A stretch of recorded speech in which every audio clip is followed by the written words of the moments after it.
After you have a cleaned bird, you can either freezer wrap them in paper or place them into a freezer bag. Just be sure to get most of the air out before sealing the bag. This will cut down on freezer burn. What you want to do is grab the flesh like this, pull it up right here in the middle of the breast, cut it open like this, pull it over, and then you just start ripping the skin right off, skinning it out, just like that.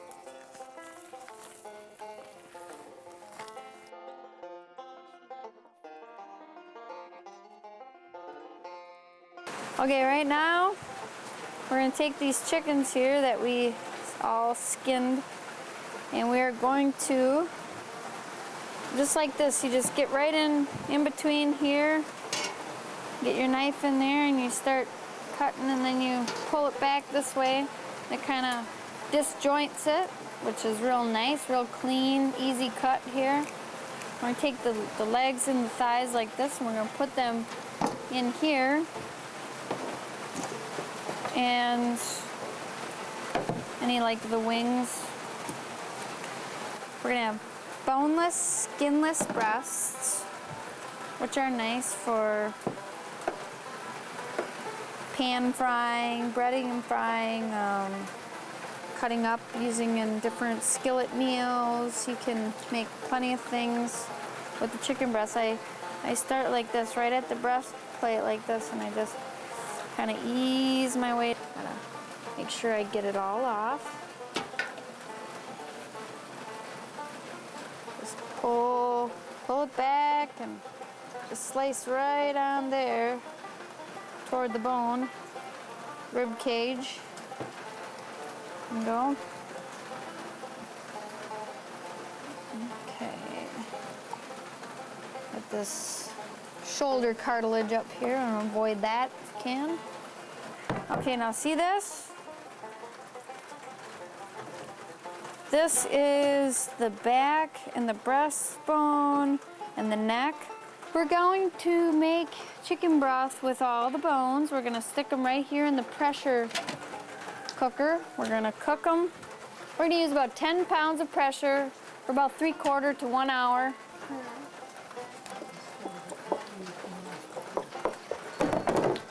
Okay, now, after we've cut all the thighs and legs off and the wings, now we're going to put them in 1-gallon freezer bags, enough for our family. We have 5 children, so I figure, and they're little yet, so I figure that 5 leg and thighs would be plenty for our family. But like I'll count 2 wings for a thigh and leg, so I'll put, that would count for like 1, 2, 3, 4, and this is 5 with 2 wings. So that should be enough for 1 meal for our family. I'm gonna zip it up, get the air out, zip it up, and throw it in the freezer. All right, here we are with the breast that we cut off the bone, and this one's a big, nice big one here. Zip that up and put that in the freezer too. Okay, here we go. There. Okay, now we're gonna put this on the burner. Get it up to 10 pounds of pressure. And we're gonna leave that for like 45 minutes or an hour like that.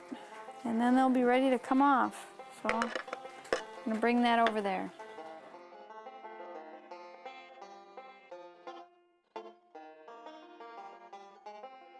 Okay, we have the chicken has all been pressure cooked for an hour, and we let the steam out, and we're going to dump the hot liquid broth.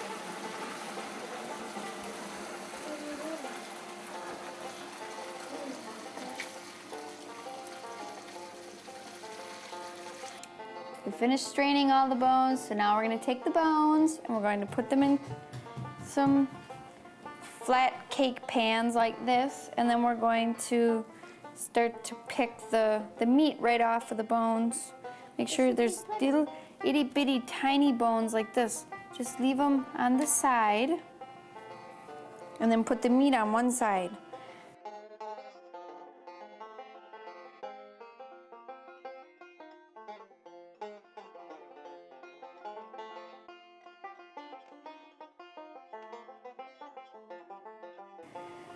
Okay, now we're ready to can the meat. We need to have one of these funnels and a ladle of some sort to dip into the broth. And we also need to have our clean cans. I just washed all these cans so they're nice and fresh. And we need to boil our lids like this, or buy some brand new lids. You don't want to use old lids just because it's meat and you want to be very careful about that. Okay, here we are. We're going to dump the broth into the cans. You want to just make sure you fill it to just below the last rim here. You don't want to fill it up too high because it's going to be boiling and it'll overflow in there. So to put the meat that we stripped off of the bones last night, I'm going to put that in some quart jars. This is real nice if you can. We're going to take some of this meat that we stripped off the bones last night. It works really nice if you put it in quart jars, and you can use it for a casserole, something for dinner some night. You have the meat ready to go. You don't have to unthaw it or cook it or anything. Just throw it in and heat it up. It's a very nice, easy meal.